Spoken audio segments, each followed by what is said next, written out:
দেশে অরাজকতা সৃষ্টি করতে আওয়ামী লীগ নেতারা ফান্ডিং করছে বলে অভিযোগ করেছেন বিএনপির কেন্দ্রীয় নির্বাহী কমিটির স্বেচ্ছাসেবক বিষয়ক সম্পাদক মীর শরাফত আলী সপু। শুক্রবার জুমার নামাজের পর মুন্সিগঞ্জের জামিয়া আশরাফুল মাদারিস মাদ্রাসা পরিদর্শন শেষে সাংবাদিকদের প্রশ্নের জবাবে তিনি এই মন্তব্য করেন।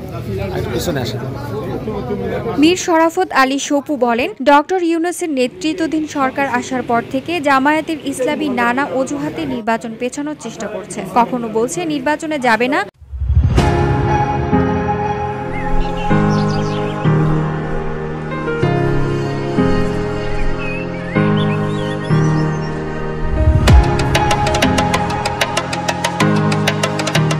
রিপ্রেজেন্টেশন পদ্ধতি, আবার এখন শর্ত সাপেক্ষে অংশ নেওয়ার কথা বলছে। আসলে তাদের আসল শর্তটা কি? এগুলো শুধু বিএনপি ও নির্বাচন কমিশনের উপর চাপ সৃষ্টির জন্য করা হচ্ছে। আর জামাত যে কথাটা বলেছে শর্ত সাপেক্ষে, এরা তো প্রথম থেকেই তত্ত্বাবধায়ক কি বলে ডক্টর ইউনূস সরকার আসার পর থেকেই তারা বিভিন্ন অজুহাতে দেখাচ্ছে নির্বাচনে যাব না, পিআর পদ্ধতি।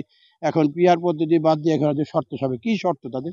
শর্তটা কি? শর্তটাকে জানতে হবে। শর্ত দেওয়া নির্বাচনে আমাদের মহাসচিব গতকাল একটা কথা সুন্দর বলেছে যে নির্বাচনে সবাই আসবে, তাহলে তো আপনি শর্ত সাপেক্ষে আপনারা দেখেন না তাদের নেতারা ঢাকা শহরে বিভিন্ন জায়গায় প্রচারণা চালাচ্ছে, নির্বাচনে একদিকে প্রচারণা চালাচ্ছে, আবার এটা একটা চাপ সৃষ্টি করা বিএনপির উপর এবং নির্বাচন কমিশন সরকারের উপর, এছাড়া আর কিছুই না।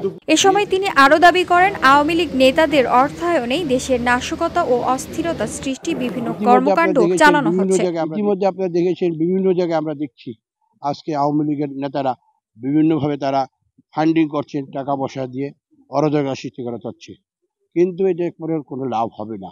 তারা অনেক চেষ্টা করেছে কিন্তু কাজ হবে না।